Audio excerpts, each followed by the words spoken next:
Marvel's What If, the ninth and final episode of season one, has just dropped. I finished watching it and I have some thoughts on the series as a whole. For context, when the show was first announced, I was interested. I wasn't all that interested in it until I heard it was going to be animated because I didn't think that a live action What If would have been as good as it could be. I felt like they would have a lot of restrictions on what they were capable of doing, especially with budget and whatnot. But when I heard it was going to be animated, I was a little bit more interested. And then after I saw the first trailer with the cel shaded art style and everything, I was truly sold on the show. Now, I haven't seen all nine episodes. I did enjoy it. It didn't. It's not that it didn't meet the expectations I had of it being my most anticipated Disney Plus Marvel show, right there next to Loki. Uh, a few of the episodes tonally were inconsistent, and other episodes didn't try to deviate enough from their original MCU source material, so it just didn't land as well. For example, the first episode, What If Peggy Carter Became Captain America? That episode didn't deviate too much, it's just a recreation of Captain America, but Peggy Carter is the super soldier instead. It was a fun episode. I very much enjoyed it. It was a good start to the series, but it just didn't do all that different. Like, you could just watch Captain America and just imagine Peggy Carter in Steve's place, and literally everything else would be pretty much the same. Uh, some of the episodes later on that do try and take risks do have some issues, like episode 4, What If Doctor Strange Lost his heart instead of his hands.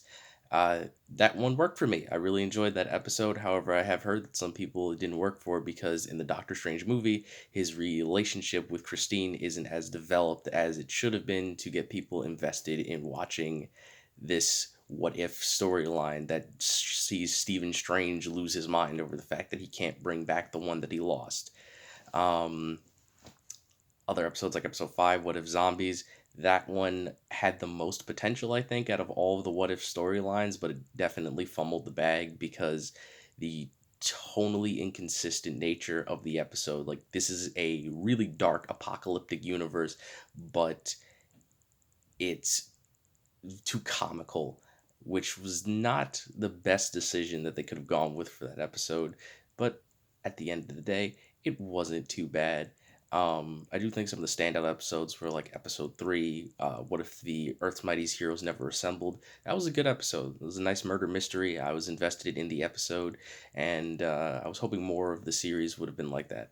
My favorite episode personally was episode 2, What If T'Challa became a Star Lord, because I just like that concept in general. I think Chadwick Boseman did a phenomenal job voicing T'Challa. Rest in peace.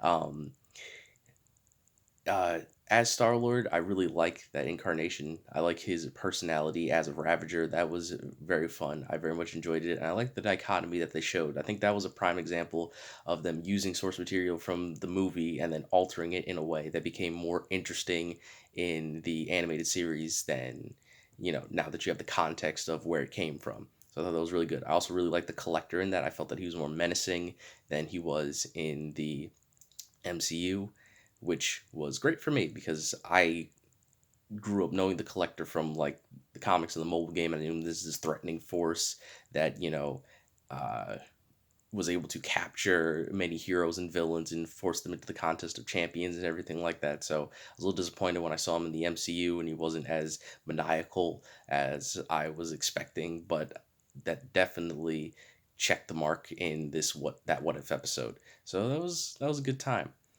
All in all, the finale of What If, that was really good. The two-part finale, episodes 8 and 9, were really good. I believe episode 8, What If Ultron won, is the best What If episode of the entire series. It gives a proper and menacing Ultron that was missing from the MCU. I really think they fumbled the bag with Ultron in Age of Ultron, because Ultron is a phenomenal character that they could have done so much with, but he just didn't really hit the mark. And they definitely did justice to the character in that What If episode. And then the season finale, because it is confirmed for another 9 episodes. The season finale was really good. Uh, there were some decisions that I thought were really odd and were like convenient, like why the Watcher chose who he did. But I'll get into that in a spoiler section. But For now, I'd say that the first season of What If is fairly solid. I'm looking forward to season two whenever that eventually comes out, and I hope they're willing to take more risks with the second season. That they're willing to be more outlandish now that they've gotten through um, this first season that's a little bit cookie cutter. So hopefully Disney will give them more free reign to have darker stories. I do remember that Disney told the creators of What If not to make an episode about when Spider-Man literally turns into a spider monster because they thought it would be too dark. And I don't think that would be a problem. I remember I grew up watching that storyline in the old 90s Spider-Man cartoon, and I'm fine. I'm making YouTube videos for a living, at least trying to. So I guess, maybe I'm not all that fun. But that's not the point. It definitely didn't scar me as a child, so I don't think it would scar this new generation, but hey, that's just my personal opinion.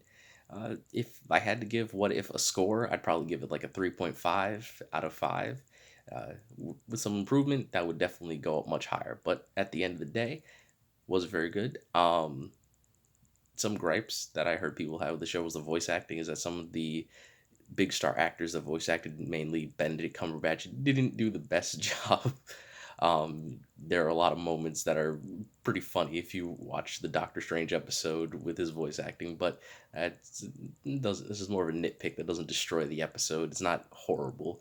Um, but yeah, with that, I'm going to get into some spoilers for the series as a whole. I'm going to be jumping around. There isn't really going to be much consistency with that. So here we go. I really loved episode four, the Doctor Strange episode. I just loved seeing his degradation as a character, turning him into this monster, and that was a very nice surprise, showing that there are beings in the multiverse who reach a level of consciousness that are capable of recognizing the Watcher's existence, because they have these beautiful shots throughout the entire series where the Watcher is just looming over, hidden throughout the universe, watching everything. And then episode four ended with such a nice shock where Doctor Strange was able to just see the Watcher and communicate with him. And it was really heartbreaking when the Watcher just abandoned Strange because he didn't want to step in because it wasn't his place to do anything. And that was, that hit the heartstrings a little bit. Um, but Oh, episode three. That was also a good episode. I really enjoyed that murder mystery. I love the fact that Ant Man, the original Ant Man, who I really wish they would have stuck with Hank Pym as Ant Man for the MCU, because there's so many comedic characters in the MCU as a whole that I think Hank Pym would have been a nice, refreshing take, because we have Tony Stark, who's the arrogant genius, but then it would have been nice if we had Hank Pym, who is a genius, but he's not as gaudy as Tony Stark. That would have been so much better to see. I would have enjoyed seeing him more than Scott Lang, but whatever, that's a different issue. I really loved him becoming the Wasp and becoming the serial killer and killing all of the Avengers just to get revenge on Nick Fury for believing that he got his daughter killed, even though it was her decision to join S.H.I.E.L.D. and she knew the risks. That scene at the end where Fury is actually Loki teasing Hank Pym before taking him down was fantastic. I really loved that. It was a hilarious scene, and I need more What If episodes to be more outlandish like that. Um, I think that about wraps up the earlier episodes, so I think I'm going to get to the finale. The two-part finale, episodes 8 and 9. So starting off with What If Ultron won, and then What If the Watcher broke his oath, which I think are incredible names, by the way. Um, the Ultron episode was awesome. It starts off pretty much the same way that the Watcher's narration as Age of Ultron did, but then it drastically changes and very much becomes its own thing. I was not expecting Ultron to kill Thanos in his universe and gain the Infinity Stones, and I have an issue with the MCU's power scaling, because like the Infinity Stones are supposed to be so powerful that Ultron is capable of seeing the Watcher and traveling throughout the multiverse and doing all these crazy things, but then also Kang is capable of making the Infinity Stones paperweights. If you've seen Loki, then you know what I'm talking about. So it's very strange the way that the scaling of powers is in the MCU, but it's nothing that breaks my consciousness trying to focus in on the show. But damn it, I forgot his name. But the voice actor for Ultron did a phenomenal job. He felt menacing, articulate, very intelligent, extremely threatening. I loved it. He did a fantastic job in this series. I love his monologue when he's talking to the Watcher about how the Watcher is someone who chooses not to do anything despite having the power to travel and to see all of the multiverse. He just lets it run itself. That was awesome. I really loved the animation of the scene where he is just beating the Watcher and everything around them just keeps changing, flipping between different universes. It was awesome. His design, I liked his design, but I also didn't like it at the same time. I just didn't like the Vision head inside of the Ultron suit because I just like Ultron's natural design. I kind of just wish that like when his helmet closed, he just would glow red instead of like seeing Vision's head peeking out under it. Thought that looked a little funny, but that's just me.